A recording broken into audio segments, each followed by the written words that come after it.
জুলাই জাদুঘর পরিদর্শনে নাহিদ আখতার সহ এনসিপির কেন্দ্রীয় নেতারা ঘুরে দেখছেন বিভিন্ন গ্যালারি।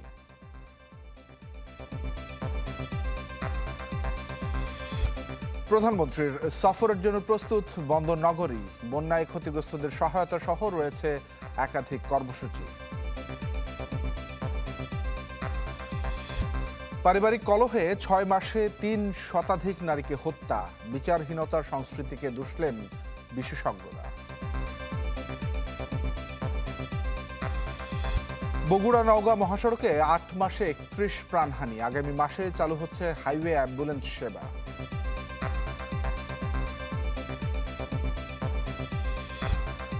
সৌদি, তুরস্ক, পাকিস্তানের নতুন প্রতিরক্ষা জোট, নিরাপত্তা ইস্যুতে বড় পদক্ষেপ দেখছেন বিশেষজ্ঞরা।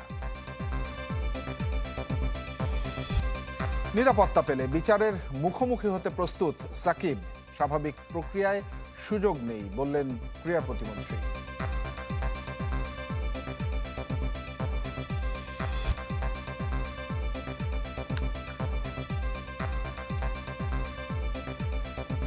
শুভেচ্ছা, আপনাদের সবাইকে আমন্ত্রণ চ্যানেল 24 সকাল 10টার খবরে। শুনছিলেন AKS সংবাদ শিরোনাম, পুরো আয়োজনের সঙ্গে থাকছে তানফির আহমেদ। যাচ্ছি পুরো খবরের শিরোনামে। শুনছিলেন জুলাই জাদুঘর পরিদর্শন করছেন নাহিদ আখতার সহ এনসিপির নেতারা। সেখানে রয়েছেন আমাদের সহকর্মী মুহাজির হক, বিস্তারিত জানবো তার কাছ থেকে। মুহাজির,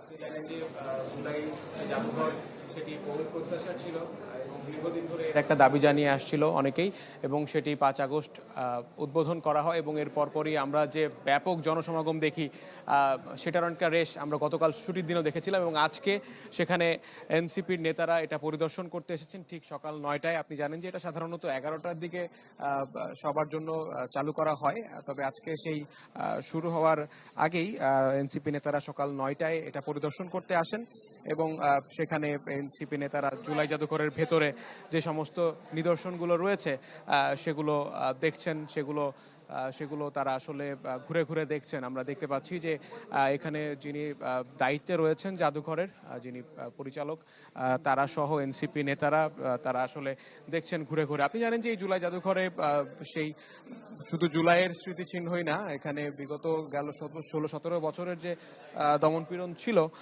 সেই বিষয়গুলোকে গুরুত্ব দেওয়া হয়েছে, এবং এই মুহূর্তে তারা ২ তলায় যে সাবেক যে গণভবন ছিল সে তার ২ তলায় তারা আছেন, ঘুরে ঘুরে দেখছেন। এবং আমরা এখানে তাদের সঙ্গে অনেকের সঙ্গে কথা বলছিলাম, তারা বেশ কিছু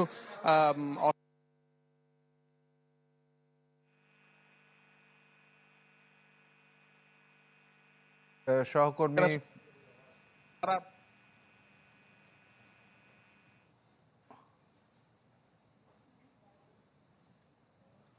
দর্শক, আমাদের সহকর্মী মুহাজির হক জানাচ্ছিলেন জুলাই জাদুঘর পরিদর্শন করছেন এনসিপির কেন্দ্রীয় নেতারা, সেখানে আমরা দেখতে পেয়েছি।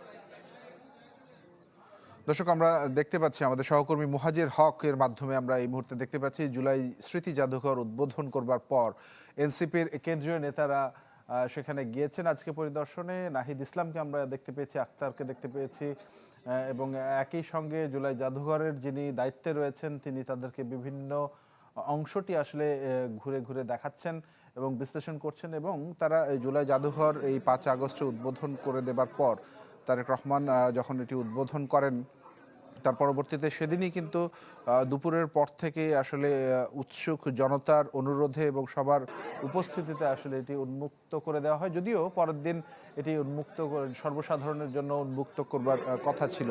গতকাল ছুটির দিন থাকায় মানুষের উপচে পড়া ভিড় লক্ষ্য করা গেছে। সম্ভবত কারণেই যেহেতু ২ বছর জুলাই অভ্যুত্থানের ২ বছর পূর্তি এবং জুলাই জাদুঘরের এই উদ্বোধন একটি ট্রানজিশনের মধ্য দিয়ে নতুন সরকারের দায়িত্ব গ্রহণ, সব কিছু মিলিয়ে নতুন বাংলাদেশের এই অগ্রযাত্রায় জুলাই জাদুঘরকে ঘিরে মানুষের মধ্যে কিন্তু এক ধরনের আগ্রহ, উৎসাহ লক্ষ্য করা গেছে। তারা আসলে সেই দিনটিকে স্মরণ করে আসলে এই অনেকেই এই আগ্রহ প্রকাশ করে এখানে ঘুরতে গেছেন তাদের শিশু সন্তানদেরকে নিয়ে, বন্ধু পরিজনকে, পরিবার পরিজনকে নিয়ে।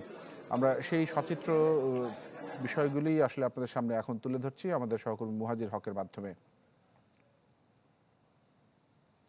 যাচ্ছি পরে সংবাদে। 1971 সালের মুক্তিযুদ্ধ ছিল জনতার, কোনো রাজনৈতিক দলের নয়। Bangladesh liberation war course and liberation day উপলক্ষে অনুষ্ঠানে একথা বলেন ভারপ্রাপ্ত রাষ্ট্রপতি হাফিজ উদ্দিন আহমদ।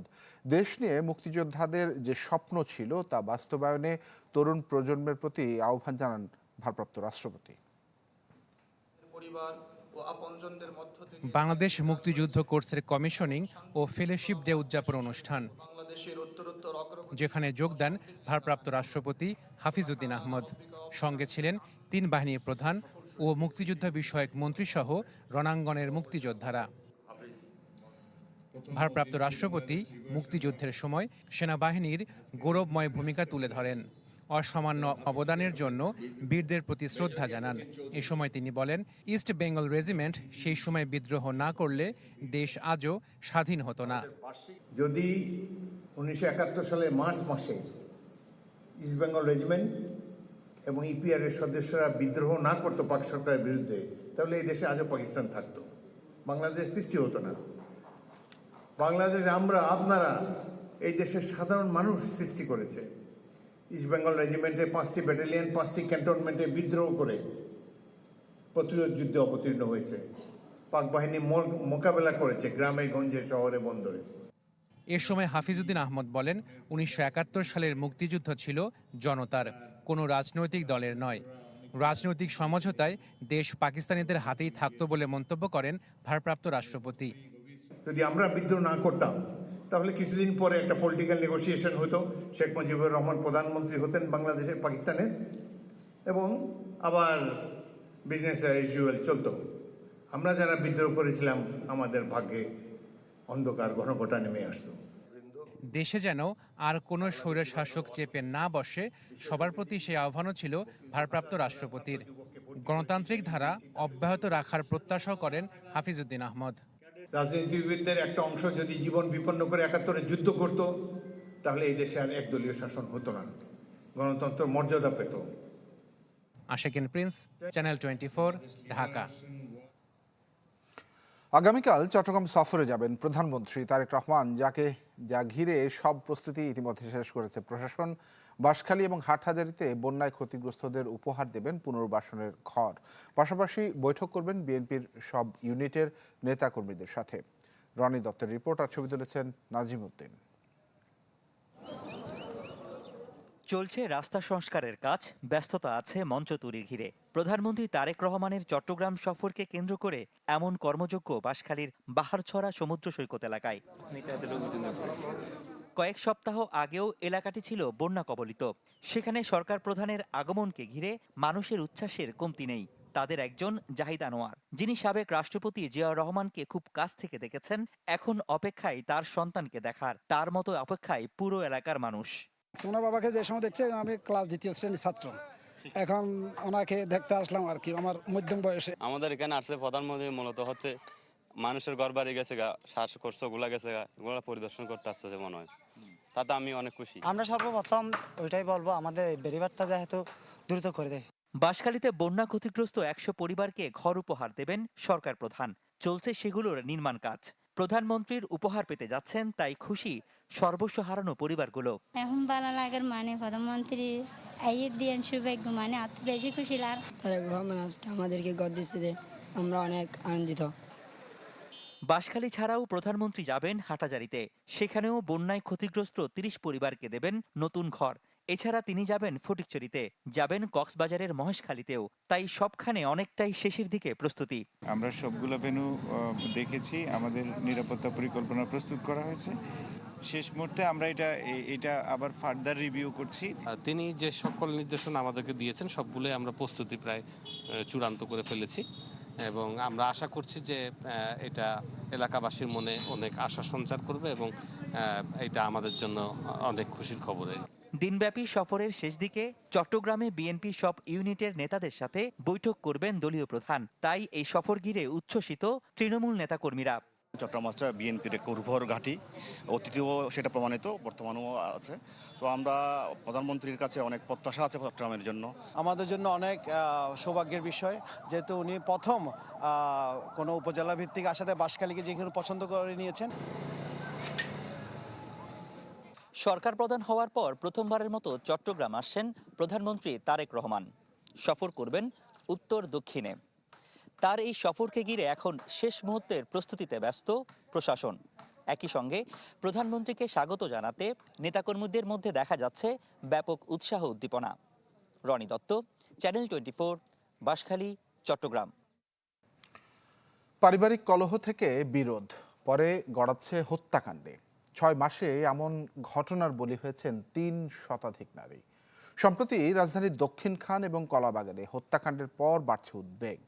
বিশেষজ্ঞরা বলছেন, শুরুতেই আইনি প্রতিকার না পাওয়া এবং বিচারহীনতার সংস্কৃতি তৈরি করছে বড় অপরাধের পথ। সুলতান মাহমুদ আরিফের রিপোর্ট। রাজধানীর উত্তরার দক্ষিণখানের ফায়দাবাদ এলাকা।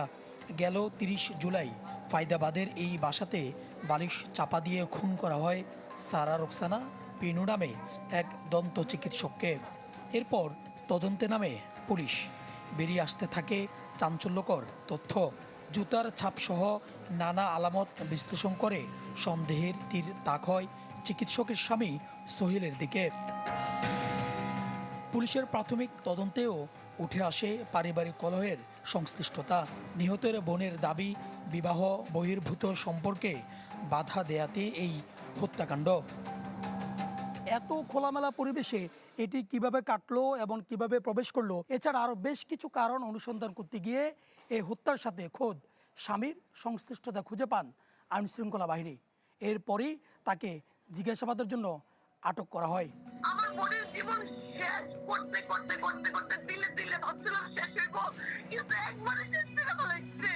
আমাদের কাছে কোশ্চেন হয়ে দাঁড়াইছে যে বিষয়টা, যে জুতার ছাপটা বাইরে কেন, ভিতরে কেন, বাইরে কেন জুতার ছাপ নাই? জুতার ছাপটা তো ওনারই, ওনার হাজবেন্ডেরই। 1 সপ্তাহ না যেতেই রাজধানীর কলাবাগানেও পারিবারিক কলহের জেরে স্বামীর হাতে খুন হন স্ত্রী ও শাশুড়ি। খুনের পর স্বামী শিপন আত্মসমর্পণ করেন থানায়। তথ্য বলছে, চলতি বছরের প্রথম 6 মাসে পারিবারিক সহিংসতায় প্রাণ হারিয়েছেন 3 শতাধিক নারী। আহত হয়েছেন 200-রও বেশি। এই সময়ে আত্মহত্যা করেছেন 147 জন, আর অ্যাসিড সহিংসতার শিকার হয়েছেন আরও 4 জন। সব মিলিয়ে এই সময়ে অন্তত 1621টি নারী নির্যাতনের ঘটনা সামনে এসেছে। গেল বছরের চেয়ে চলতি বছর বেড়েছে এমন ঘটনার সংখ্যা। রাজধানী সহ দেশের বিভিন্ন জায়গায় একের পর এক এমন পারিবারিক খুন ও সহিংসতায় অনেক নারী প্রকাশ করলেন উদ্বেগ। স্বামীর কাছে যদি নিরাপত্তাই না থাকে, তাহলে নারীরা কার কাছে নিরাপত্তা থাকবে? পারিবারিক সহিংসতা বা অপরাধ বিশ্লেষকদের মতে অনেক ক্ষেত্রেই পারিবারিক সহিংসতার ঘটনাগুলোর আইনি প্রতিকার চাওয়া হয় না, তাই বাড়ে হত্যা ও নির্যাতন। দেখবেন যারা ভুক্তভোগী হয় তারা খুব বেশি থানায় গিয়ে কোনো কমপ্লেন বা রিপোর্ট করে না। আমার মনে হয় সেগুলো ইন্টারনালি সলভ না করে সেটাকে যেভাবে ফর্মাল ওয়েতে সলভ করা যায় সেগুলো অ্যাড্রেস করা উচিত। এগুলো না করার কারণেই এটা বাড়তেছে। এক্ষেত্রে পুলিশের পরামর্শ সামাজিক কাউন্সেলিংয়ের। সব কিছু আইন দিয়ে সমাধান করা যায় না বলে মনে করেন বাহিনীটির এই ঊর্ধ্বতন কর্মকর্তা। এই বিষয়গুলোকে মাথায় রেখে যে অপরাধগুলো হয়, এটার জন্য আমরা কমিউনিটি এবং বিট পুলিশিং জোরদার করেছি, এবং আমরা এই বিষয়ে জনসাধারণকে সচেতন করার জন্য এবং এই লক্ষ্যে কাজ করার জন্য আমরা মোটামুটি আমাদের প্রত্যেকটা ইউনিটকে নির্দেশনা দেওয়া হচ্ছে। শুধু পারিবারিক হত্যা সহিংসতা নয়, রাজনৈতিক হত্যাকাণ্ডেও জনমনে বাড়ছে উদ্বেগ। সুলতান মাহমুদ আরিফ, চ্যানেল 24, ঢাকা। আতঙ্কের আরেক নাম বগুড়া নওগাঁ মহাসড়ক। দুর্ঘটনায় এই সড়কে মৃত্যু যেন নিত্যদিনের ঘটনা। পরিসংখ্যান বলছে, চলতি বছর এখন পর্যন্ত প্রাণ ঝরেছে 31 জনের। এরপরও নেওয়া হয়নি কোনো উদ্যোগ। ফরহাদুজ্জামান শাহির রিপোর্টে দেখুন বিস্তারিত। আর ক্যামেরাতে ছিলেন মুয়াজ্জেম হোসেন। মাঝে মধ্যেই অপ্রতিরোধ্য হয়ে ওঠে 43 কিলোমিটার পথ। বেপরোয়া গতির কাছে হার মানে বহু মানুষের জীবন। গল্পটা বগুড়া নওগাঁ মহাসড়কের, যেটা উত্তরাঞ্চলের সাথে যোগাযোগের গুরুত্বপূর্ণ একটি সড়ক। অথচ চলতি বছরে এখন পর্যন্ত এই সড়কে বিভিন্ন সময়ে সড়ক দুর্ঘটনায় প্রাণ ঝরেছে অন্তত ৩১ জনের। শুধু এক সপ্তাহেই মৃত্যু হয়েছে ১৪ জনের, আর আহত হয়েছেন অর্ধশত। তথ্য পাওয়া গেছে এই সড়কের এরুলিয়া স্কুলের সামনে, বিমানবন্দরের সামনে, কাজীপাড়া বাস স্ট্যান্ড, দুপচাচিয়া বাজার, আদমদিঘি, সান্তাহার সহ বেশ কিছু স্থান চরম দুর্ঘটনাপ্রবণ এলাকা। স্থানীয়দের দাবি, মাত্র ২ লেনের সড়কে সবসময় দ্রুতগতির বাস ও ট্রাকের আনাগোনা লেগেই থাকে। আমাদের রাস্তাটা ছোট, এখানে অনেক কলকারখানা আছে, অনেক যানবাহন চলাচল করে। আমাদের মানে রাস্তাটা ছোট হওয়ার জন্য দুর্ঘটনাগুলো বারবার ঘটতেছে। এটা বিপজ্জনক রাস্তা হয়ে গেছে। রাস্তা আমাদের 4 লেন্সে না হওয়া পর্যন্ত এই বিপদ হতে থাকবে। ইতিপূর্বেও অনেক দুর্ঘটনা ঘটছে। প্রতিদিন না হলে 2-1 দিন পর পরই আসি আর কি। আজকে হয়েছে, কালকে হয়েছে, তার আগের দিনও হয়েছে, তার আগের দিনও হয়েছে। মানে মৃত্যু না হলেও অলরেডি অ্যাক্সিডেন্ট চলতেছে এই রোডে। যদিও সড়ক ও জনপথ অধিদপ্তরের দাবি, সড়কটি 4 লেনে উন্নীতকরণে এরই মধ্যে প্রস্তাবনা পাঠানো হয়েছে। অটোরিক্সা এবং হাই স্পিড গাড়ি এসব একসাথে চলতেছে। আমাদেরকে এই জায়গাটা যদি একটু কন্ট্রোল করা যায়, স্লোমুখী ভেহিকেল গুলো, তাহলে হয়তো অ্যাক্সিডেন্ট কমবে। আর এর জন্য আমরা আসলে এই 4 লেনের প্রস্তুত নিয়ে আমরা 4 লেনের প্রস্তাব প্রেরণ করছি। সবশেষ শুক্রবার এই সড়কে আলাদা 2টি দুর্ঘটনায় বহু হতাহতের ঘটনায় শঙ্কিত এ পথের যাত্রীরা। ফরহাদুজ্জামান শাহী, চ্যানেল 24, বগুড়া। দেশের 500 কিলোমিটার মহাসড়কে প্রতি 10 কিলোমিটার পর পর থাকবে সুসজ্জিত অ্যাম্বুলেন্স। দুর্ঘটনা ঘটলে দ্রুতই মিলবে সহায়তা। বাংলাদেশ সড়ক নিরাপত্তা প্রকল্পে আগামী মাস থেকে মিলবে এমন সেবা। সাদ বিন শফিকের রিপোর্ট।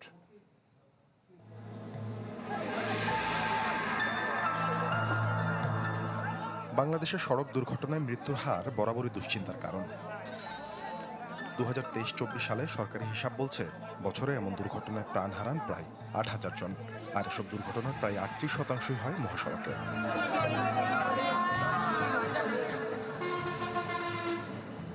মহাসড়কে দুর্ঘটনা পরবর্তী উদ্ধার কার্যক্রম ত্বরান্বিত ও দ্রুত চিকিৎসা সেবা নিশ্চিত করতে 2023 সালে বাংলাদেশ সড়ক নিরাপত্তা প্রকল্প নামে 5 বছর মেয়াদী পাইলট প্রকল্প নেয় তৎকালীন সরকার। 2,685 কোটি টাকার এই প্রকল্পের 2/3 ঋণ হিসেবে দিচ্ছে বিশ্বব্যাংক। এর আওতায় দেশের 500 কিলোমিটার মহাসড়কের প্রতি 10 কিলোমিটার পর পর থাকবে আধুনিক সরঞ্জাম সহ একটি অ্যাম্বুলেন্স। পরিকল্পনা আছে জিপিএস সুবিধার এসব অ্যাম্বুলেন্স দুর্ঘটনার পর দ্রুত সময়ে সেবা দেবে। জয়দেবপুর চৌরাস্তা থেকে ময়মনসিংহ পর্যন্ত, তারপরে জয়দেবপুর চৌরাস্তা থেকে যমুনা ব্রিজ হয়ে রাজশাহী পর্যন্ত, আর হাতিকামরুল থেকে রংপুর পর্যন্ত। এই টোটাল করিডোরটা হলো 500 কিলোমিটার। এই 500 কিলোমিটার করিডোরে আমরা এই পোস্ট ক্র্যাশ রেসপন্সের এই সেফ সিস্টেম অ্যাপ্রোচ মডেলটা আমরা চালু করতে যাচ্ছি। প্রতি 10 কিলোমিটার অন্তর অন্তর একটা করে অ্যাম্বুলেন্স, একজন মেডিকেল অ্যাসিস্ট্যান্ট সহ একজন প্রশিক্ষিত ড্রাইভার এরা থাকবে, ফায়ার ব্রিগেডের মতো 24/7। এরই মধ্যে সংগ্রহ করা হয়েছে 60টি অ্যাম্বুলেন্স। চলছে নিবন্ধনের আনুষ্ঠানিকতা। সার্বিক কাজে কিছুটা দীর্ঘসূত্রতা স্বীকার করে প্রকল্প পরিচালক বলছেন আগামী মাসের মধ্যেই মিলবে এর সুফল। করিডোর সংলগ্ন যে দোকান এবং ফার্মেসিগুলো আছে, এদের মধ্যে থেকে আমরা কিছু ভলান্টিয়ার আমরা ট্রেন আপ করব। এদেরকে বলা হচ্ছে বাইস্ট্যান্ডার কেয়ার, কারণ দুর্ঘটনা হলে ওরাই সবার আগে আসে কিন্তু, হ্যাঁ। এবং ওনারা এসে ওনাদের কাছে ফার্স্ট এইড বক্সও দেওয়া থাকবে, এবং কিভাবে একজন দুর্ঘটনায় পতিত ব্যক্তিকে ডিল করতে হয়, ধরতে হয়, কারণ আন্দাজে টানাটানি করলে কিন্তু আরও ক্ষতি হতে পারে। তাদেরকে সেই ট্রেনিংটাও দেবে আমাদের service provider. By end of September আমাদের এই সিস্টেমটা ইনশাল্লাহ ফাংশনাল করা যাবে আর কি। 2028 সালের জুনে প্রকল্প শেষ হওয়ার পর এসব অ্যাম্বুলেন্স স্বাস্থ্য অধিদপ্তরকে হস্তান্তর করা হবে বলে জানান প্রকল্প সংশ্লিষ্টরা। সাদ বিন শফিক, চ্যানেল 24, ঢাকা। সারা দেশে ব্যবসায়ীদের সব সিন্ডিকেট ভাঙার উদ্যোগ নিচ্ছে সরকার। সকালে ঝিনাইদহের শৈলকুপায় পাট ও পেঁয়াজ বাজার পরিদর্শন শেষে কথা জানান আইনমন্ত্রী মোহাম্মদ আসাদুজ্জামান। বিশেষ ক্ষমতা আইন যেটা করে দিয়ে গেছে, সেখানে মজুতদারের সর্বোচ্চ শাস্তি মৃত্যুদণ্ড। শুধু যারা মজুতদারি করবেন তারা ভেবে চিন্তা করবেন। সমস্ত সেক্টরের সব সিন্ডিকেট ভেঙে আমরা প্রান্তিক কৃষক যাতে লাভবান হয় সেদিকে এগিয়ে যাব। আন্তর্জাতিক প্রসঙ্গ। মধ্যপ্রাচ্যে সংঘাতের উত্তাপ বাড়ার মধ্যে পারস্পরিক প্রতিরক্ষায় একজোট হলো সৌদি আরব, তুরস্ক এবং পাকিস্তান। মক্কায় 3 দেশ সই করেছে যৌথ প্রতিরক্ষা চুক্তিতে। চুক্তি অনুযায়ী 3 দেশের যে কোনো একটির ওপরে সশস্ত্র হামলাকে 3 দেশের ওপরেই হামলা হিসেবে বিবেচনা করা হবে। নতুন এই জোটকে আঞ্চলিক প্রতিরক্ষা সহযোগিতা ও নিরাপত্তা ব্যবস্থা জোরদারের অন্যতম পদক্ষেপ হিসেবেই দেখছেন বিশেষজ্ঞরা। ইরান যুদ্ধ ঘিরে গত কয়েক মাস ধরেই উত্তপ্ত মধ্যপ্রাচ্য। হামলা পাল্টা হামলার জেরে নিরাপত্তা ঝুঁকিতে উপসাগরীয় দেশগুলো। এমন বাস্তবতায় 3 দেশের সমন্বয়ে নতুন একটি প্রতিরক্ষা জোটের আত্মপ্রকাশ। নিজেদের প্রতিরক্ষা সুরক্ষার লক্ষ্যে মক্কা জয়েন্ট ডিফেন্স এগ্রিমেন্টে জোটবদ্ধ হয়েছে সৌদি আরব, তুরস্ক ও পাকিস্তান। পবিত্র মক্কা নগরীতে হওয়া এই চুক্তির মূল কথা, 3 দেশের যে কোনো একটির ওপর হামলা হলে সম্মিলিতভাবে প্রতিরোধ গড়ে তুলবে বাকি 2 দেশও।